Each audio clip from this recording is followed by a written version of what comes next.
동맹은 적이 같은 나라가 공격해오면 함께 싸우자는 것이다.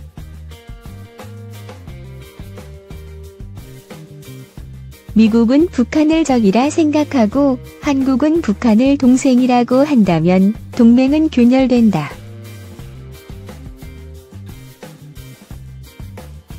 공통의 적이 없는데 어떻게 동맹이 유지되나?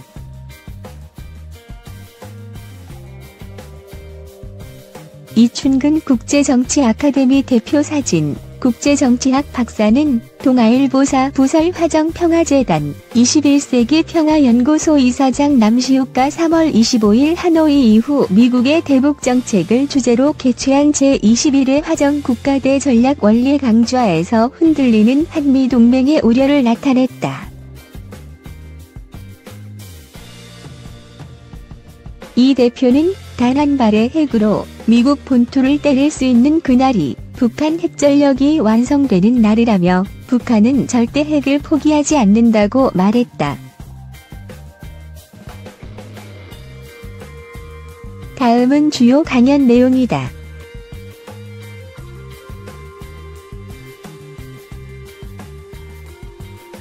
핵무장은 무언의 불가침 조약 효과.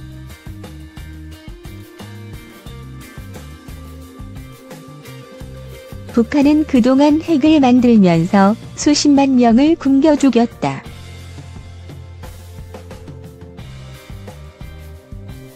밥을 굶으며 핵을 개발했다. 지금 핵무력이 거의 완성돼 가고 있다. 그런데 지금 밥을 줄 테니 핵을 만들지 말라고 하면 듣겠나?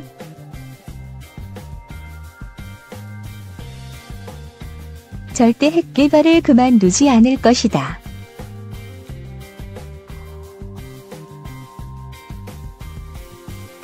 북한은 하노이 회담 결렬 후 3월 15일 최선희 외무성 부상이 미국과 비핵화 협상 중단을 고려한다며 김정은이 곧 행동을 취할 것이라고 했다.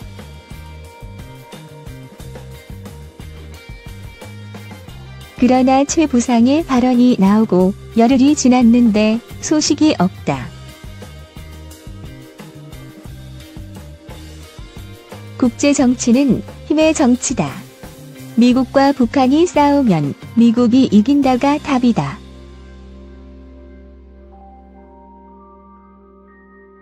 북한은 왜 핵을 만드나? 크게 세 가지 이유에서다.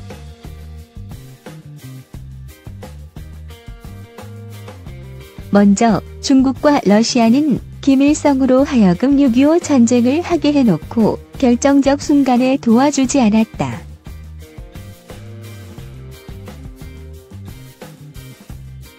이에 김일성은 독자적 능력이 필요하다고 생각했다.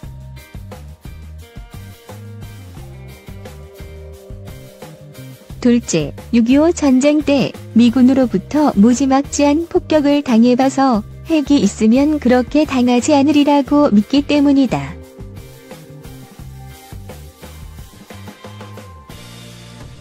셋째, 핵을 가지면 다시 전쟁이 나도 6.25 전쟁 때처럼 미국이 개입하지 못해 남한을 차지할 수 있다고 여기기 때문이다.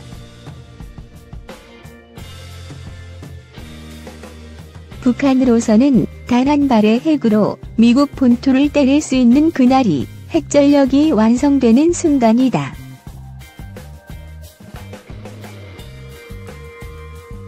그래야 북한이 조국 통일 전쟁을 일으켜도 미국이 개입하지 못한다고 생각한다. 전쟁이 나면 미국은 북한을 초토화할 수 있다.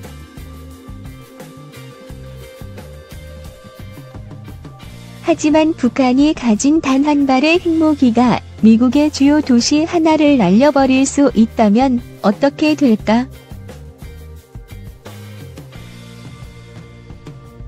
인구 밀집 대도시에 엄청난 인명피해를 줄 수 있다면 미국은 북한을 건드리기 어렵다.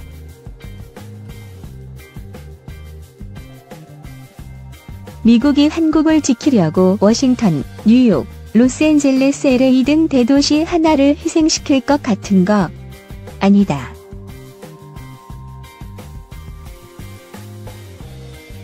북한으로서는 이처럼 핵 한 방으로 미국이 개입하지 못하게 하기 위해 핵과 대륙간 탄도미사일 ICBM이 필요하다. 이런 상황을 억지 디터런스라 한다.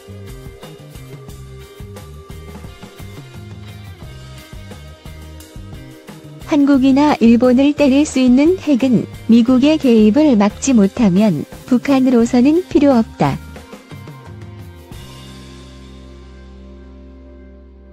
북한만 핵무장했을 때 남북 간 무력 충돌이 일어나면 어떻게 되나?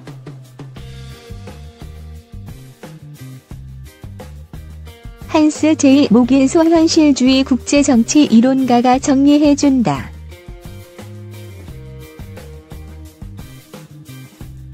핵무장을 하지 않은 나라의 전략적 옵션은 두 가지다.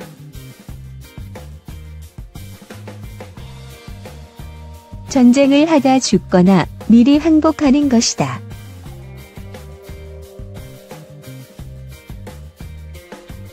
어느 나라가 핵무장을 하면 그 나라는 잠재 적국이나 이웃나라와 무언의 불가침 조약을 체결한 효과도 얻을 수 있다. 북한 핵 문제를 해결하는 제일 좋은 방법 가운데 하나는 핵을 빼앗는 것이 아니라 핵을 들고 있는 주체를 바꾸는 것이다.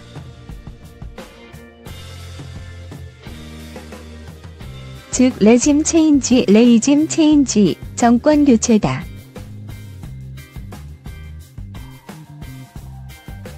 칼을 엄마가 들고 있는 것과 강도가 들고 있는 것은 다르다.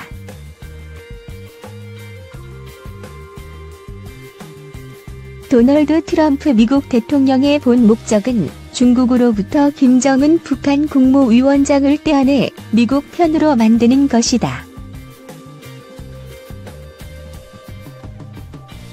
미국은 대북 제재가 먹혀 김정은이 정신을 못 차리는구나라 판단하고 더 세게 나갈 테다. 그러면 2017년 상황으로 급격하게 되돌아갈 수도 있다.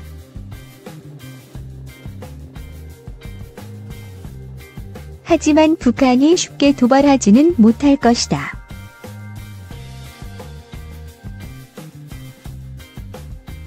북한이 핵미사일 시험 발사를 하면서 기세를 올리던 2017년과 지금은 다른 점이 하나 있다.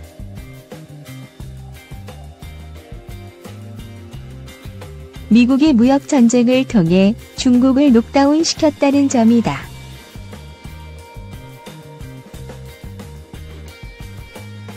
북한이 뒷배라고 생각한 중국이 도와줄 수 있는 상황이 아니다.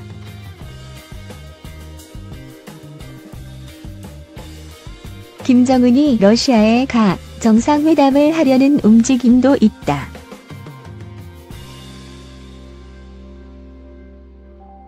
중국이 미국과 무역전쟁을 벌이다 힘이 빠진 상황에서 북한은 러시아로부터 무엇을 얻을 수 있을까?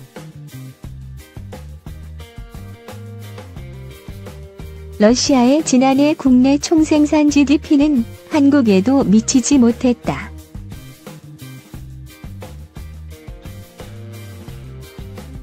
영토는 세계에서 제일 크지만 북한을 도와줄 수 있는 형편이 못 되는 것이다.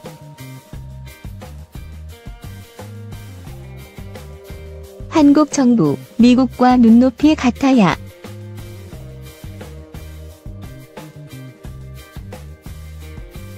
미국이 한미연합훈련을 왜 중단했을까?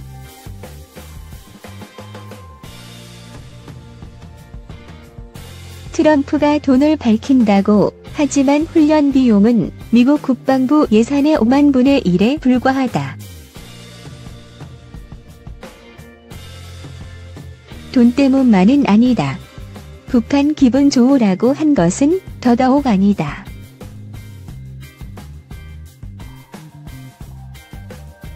트럼프는 북한을 가상 적국으로 한 한미연합훈련이 효용이 없다고 생각했을 수 있다.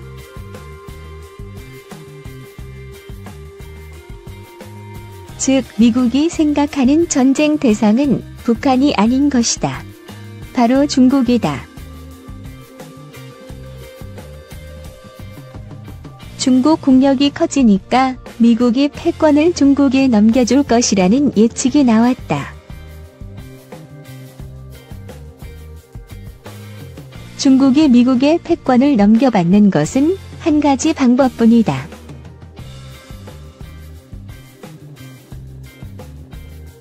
전쟁에서 이겨야 한다.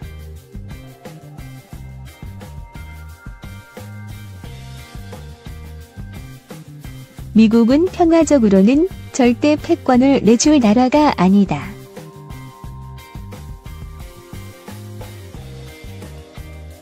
우리는 한미동맹이 무엇인지 정확히 알아야 한다. 동맹은 적이 같은 나라가 공격을 해오면 함께 싸우자는 것이다. 미국은 북한을 적이라 생각하고 한국은 북한을 동생이라고 한다면 동맹은 균열된다. 심지어 동맹은 적국끼리도 맺는다.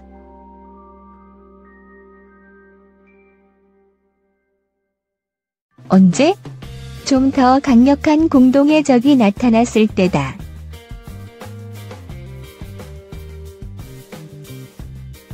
우리는 한미 간 동맹인 만큼 친구라고만 생각하지만 우리 정부와 미국이 북한을 보는 눈높이가 같아야 한다.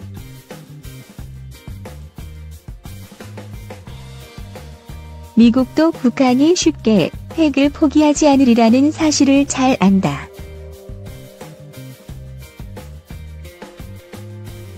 그런데도 트럼프는 김정은에게 핵을 포기하면 경제대국이 될 것이라고 말한다. 하지만 북한 경제가 발전하면 그곳에 김정은이 설 수 있는 자리는 없다.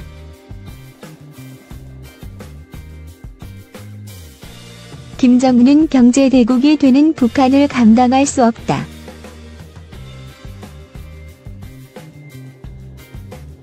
그에게는 지금 정도가 통치하기 좋다.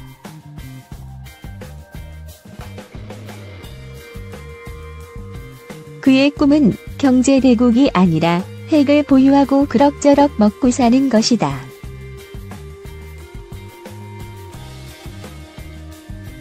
북한에서 중국 덩샤오핑이나 러시아 고르바초프 같은 개혁, 개방을 추구한 지도자가 나오지 않아 김일성, 김정일, 김정은 모두가 1세대다.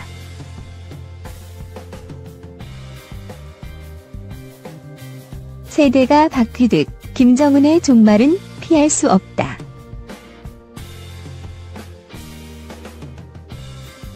다만 그 과정에서 대한민국이 얼마나 큰 상처를 입을지가 우려스럽다.